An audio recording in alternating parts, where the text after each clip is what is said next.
abortion, the because I just have this thing where all money ain't good money, and so you're saying when you have a platform for TV, then why would it be used? And the opportunity for women to do something positive, it's like I can't support that, And I love Lil Scrappy is a good friend of mine, him and Mama D, and but I just can't go on record and say I really support that show, and my Twitter is blowing up, and everybody want me to ask you, why does the show have to be so gutter, and it's painting a negative picture of African Americans? I mean, listen, I've heard that over and over again, and the point of the show was not to represent all African Americans living in the United States. But that's what it's doing, love. Okay, I don't think that's what it's doing at all. I think it's very clear that these are these women's stories. It's set in a specific world, and I don't think that there's anybody who's navigated that world who will deny that these are the things that actually happen. Just because they don't air on television doesn't necessarily mean that they're not happening. And I think that there are tons of shows that show different slices of life that represent African Americans in different ways. Yeah, but we're talking about this one. But this is we're talking about Love and Hip Hop we're Atlanta. Specifically talking about what goes on in this world and in these women's lives. And so, people are going to have their opinions and don't agree with it, but it doesn't mean that it's not happening.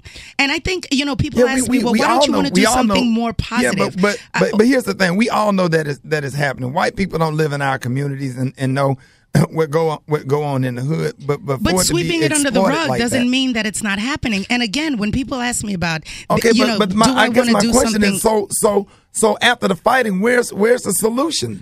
Where's the solution to the stuff? If you watch the season, there are solutions. These women come to realizations they may not have come to had they not had an opportunity to look at themselves objectively. I think people came to rash decisions without watching the entire season. Because the reunion's coming up, right? The reunion's coming up, but even watching the season, there's nobody who can say that they didn't see a tremendous amount of growth. I mean, when you talk about a woman like Jocelyn, who lived the majority of her life on the streets and in the strip club, when she got her very first check, this woman cried because she had never gotten a check. She'd only had dollar bills thrown at her in a strip club. This is somebody now who has been given an opportunity and a platform.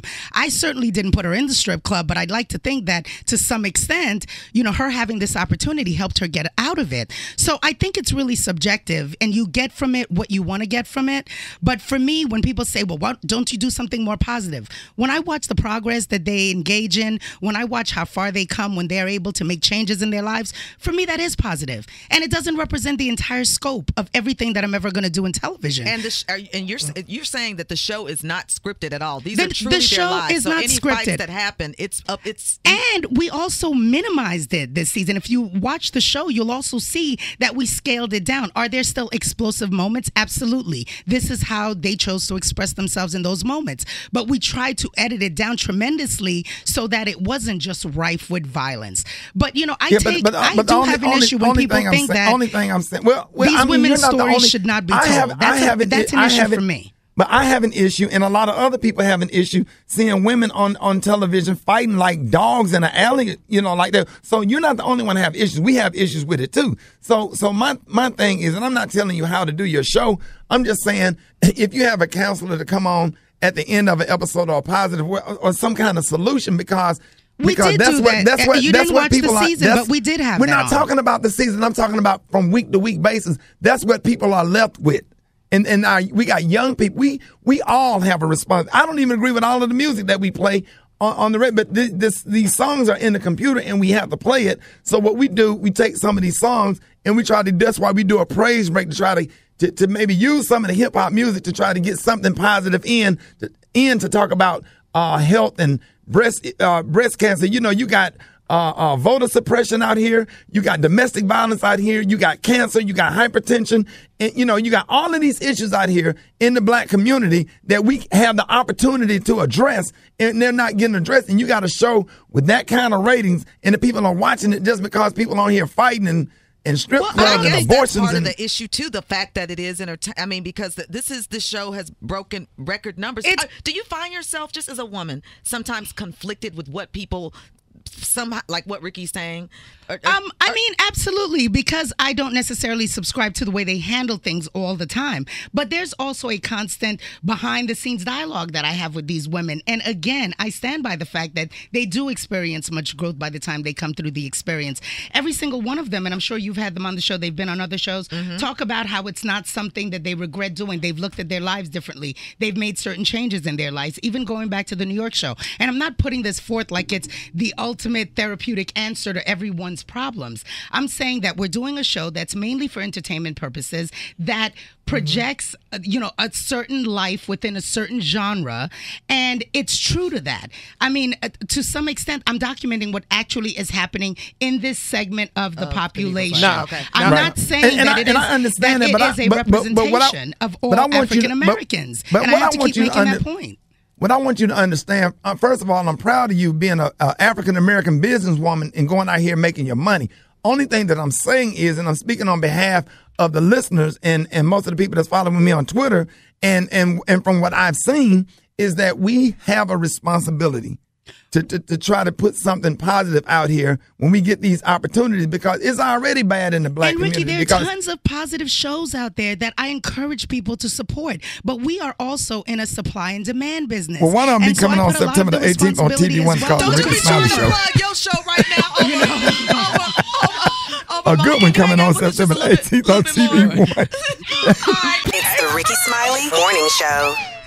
I spent many, many years, like you mentioned, in this music industry, working alongside these guys and also spending a lot of time with the women in their lives. And I watch these women, much like the ones that you see on the show, sacrifice so much, spend so many years vesting themselves in making sure that they were the backbone to these men. And for whatever reasons, things happen, infidelities, a man waking up one day deciding that he doesn't like the color of their hair. These women are left with nothing. So this show started out as not just an opportunity for them to tell their stories, but also a platform for them to leverage the relationships that they had in a means of getting to wherever it is that they wanted to get to in their lives, because I feel like they've earned the right to do that. I feel like they've been there, they've spent years, they've earned the right to do that. That may have been your intentions, but the way it has come across is very ratchet, and it is not indicative of the work that you've done. I think ratchet is subjective, but I also think that these women are expressing themselves in the way that they see fit. So I'm not here to judge them. I'm not here to judge. Mona, we, like for real, I'm all for people making money. I'm all for people being successful. And we try to, and I'm not perfect either. Let me start with me by saying I'm not perfect. I'm not going to sit here and act like I'm holy and I cuss people out every day and have done some fighting in my life. And so you play music that you don't necessarily agree with or subscribe to, but you're also running a business. Right, but I don't pick the music, because if I pick the music, we wouldn't be playing half of this stuff. We'll be playing some Missy stuff with some. Well, Miss Scott, go ahead, Gary. Miss Scott Young. Okay, now I mean you get a lot of attacks for this from this TV show Love and Hip Hop Atlanta. Now you didn't create this show, correct? Well, this show started out as with a show four white about men. No, I've seen that report, and that also is inaccurate. It started out as a show about Jim Jones that was dormant at the network. When I came on board, I developed it as an ensemble female cast, and that became the show that you now know, Love and Hip Hop. Okay. So I've seen that inaccurate account as well out on the blog. Okay, we got some people that want to talk to you on the phone. Good morning. My name is Honey, and I'm calling from Oklahoma City, Oklahoma. I wanted to know who built the character for Mimi and why they had to make her look so weak. Okay, the character for Mimi was not built because she's not a character. She's a real person. This is who she actually is. We're capturing the people as they actually are. All right. Good morning. Rachel from Mississippi. I wanted to know, is she working on any other future projects? Absolutely. I have other television projects that I'm developing. I have scripts that I'm developing. I also have Missy Elliott as a client who I'm still, managing. How long has it been since she's? Since she's been out, about 6 years, but she and I have been together about 16 years. I've been managing her entire career, and we're getting ready to drop her singles Labor Day weekend, so there'll be some new Missy Elliott music on the airwaves soon, so I'm very excited about that. Now, Missy was under the weather for a little bit. She's back to fighting weight, ready to get out there and do her thing again? Absolutely. She's, gotten her Graves' disease under control. She's in great health and great spirits. She and Timbaland took it back to Virginia. They've got an incredible body of work. We're really excited. All right. I think we have one more. Good morning. Good morning. My name is Brianna. I'm calling from Fort Worth, Texas, and I was calling to see Why couldn't anything be added to the episode where Jocelyn got an abortion as far as type of thing that could have been given a positive image to those trying to get abortions or trying not to get abortions? I mean, I don't think there's anything positive there. It's a very emotional experience. We tried to capture that, but we also didn't want to go so far as to continue to expound on it. So we captured how she was feeling post the procedure, and then we, allowed her to move on with her life. One more. Good morning. Tyra from Toledo, Ohio. I have a question for Mona. I want to know, is there going to be a season 3 of Love and Hip Hop? And if so, is Diamond and Soulja Boy supposed to be on there? I've seen a lot of rumors circulating on the blogs about who's signed up to do the show. That is not one of the things that has been confirmed. But as far as whether there'll be a season 3, I don't know. I got to make it out of Atlanta. I'm not sure I need to answer that question just yet. Because I bet you do. You know what I'm walking away with? Actually, she probably meant a season 2 because we've only had one season. What I'm walking away with is the show is, what you're saying is not scripted. So not if at you all. turn on cameras right now in this room and me and Headcrack or me and Ricky started fighting, there's really nothing you can do about that. Do you cancel the season because of the fighting? The second thing is, we can talk about it all day, but the ratings are...